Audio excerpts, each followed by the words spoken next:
Tuhan bersamamu. Inilah Injil suci menurut Santo Matius.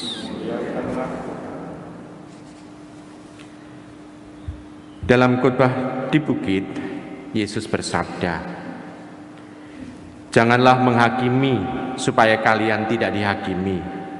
Karena dengan penghakiman yang telah kalian pakai untuk menghakimi, kalian sendiri akan dihakimi. Dan ukuran yang kalian pakai untuk mengukur akan ditetapkan pada kalian sendiri. Mengapakah engkau melihat selumbar di mata saudaramu, sedangkan balok dalam matamu sendiri tidak engkau ketahui?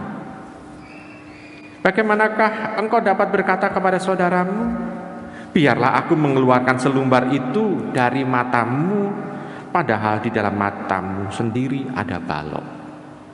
Hai orang munafik, keluarkanlah dahulu balok dari matamu sendiri, maka engkau akan melihat dengan jelas untuk mengeluarkan selumbar dari mata saudaramu."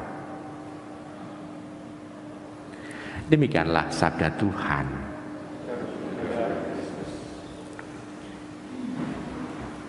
Ibu, bapak, saudari-saudara yang terkasih dalam Yesus Tuhan, mengapa dalam bacaan Injil ditulis pertanyaan seperti itu atau pernyataan Tuhan seperti itu?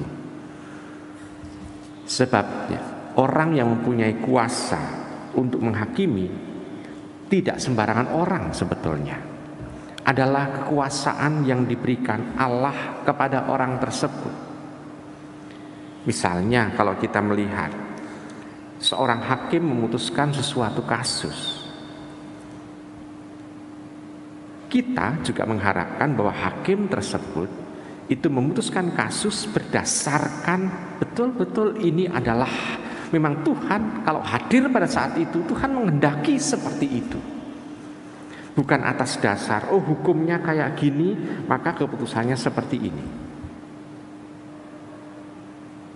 Maka kalau kita juga menghakimi orang lain, kita juga seolah-olah itu merasakan bahwa saya itu sudah menjadi dalam tanda kutip utusan Allah, atau saya menjadi Allah sendiri untuk bisa menghukum orang lain. Nah, kalau ada orang yang berteriak-teriak mengatakan bahwa orang yang beragama tertentu ini tidak akan masuk surga misalnya, orang itu sudah bersikap dia seolah-olah menjadi pemilik surga. Ibu, bapak, saudari-saudara terkasih dalam Tuhan, Tuhan tidak menginginkan hal itu karena dia sendiri sebagai hakimnya, dia sendiri sebagai Allah yang istilahnya memperbolehkan orang itu masuk surga atau tidak.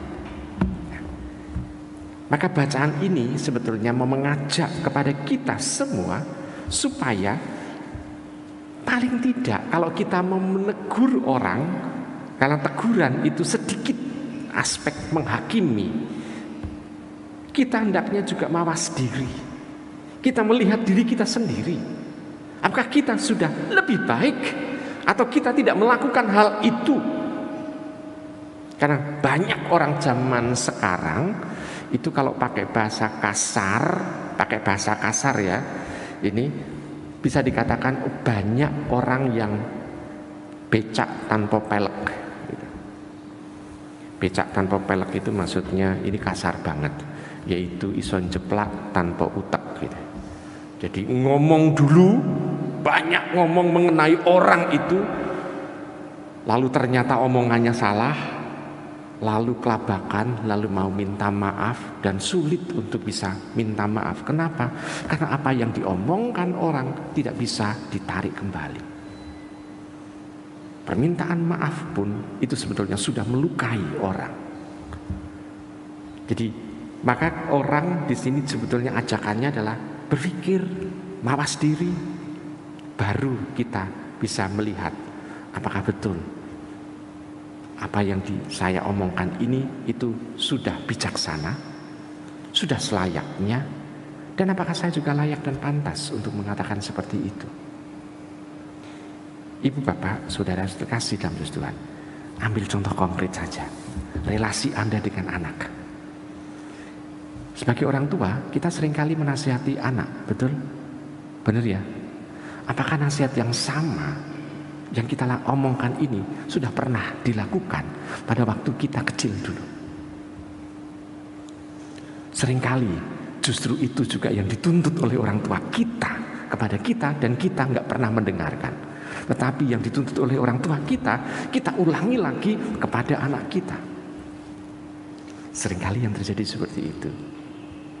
Nah, ibu bapak, saudari terkasih dalam Tuhan, maka di sana mau ada ungkapan, kalau kita mau untuk misalnya itu memberitahu orang, pertama-tama apakah kita sendiri itu sudah lebih baik dibanding dengan orang tersebut, atau juga apakah nasihat itu sudah pernah kita lakukan, sehingga dalam kita memberitahu bukan perintah tapi sharing. Kalau sharing kan lain perkara. Saya memberikan diri saya pada orang itu, supaya yuk kita bersama-sama sebagai jemaat untuk berjalan bersama.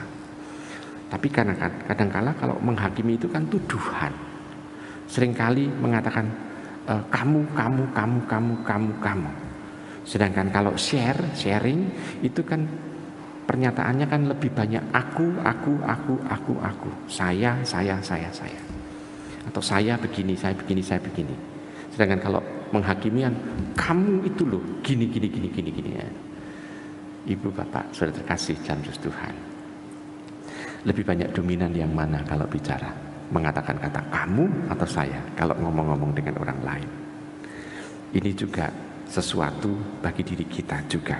Nah, maka Tuhan mengajak kepada kita, mari kita bijaksana, mari kita mendewasakan diri kita terlebih dahulu, mari kita membuat diri kita makin lama makin baik, sehingga kalau kita sebetulnya menegur orang bukan pertama-tama dengan kata-kata, tetapi dengan teladan yang kita lakukan. Kalau teladan yang kita lakukan, maka kebaikan itu sudah bisa dilihat, sudah bisa dirasakan oleh orang itu, sehingga kalau orang itu mau melakukan hal yang kita inginkan untuk dilakukan oleh orang lain, orang sudah bisa tahu bahwa ada contoh konkret dalam kehidupan kita.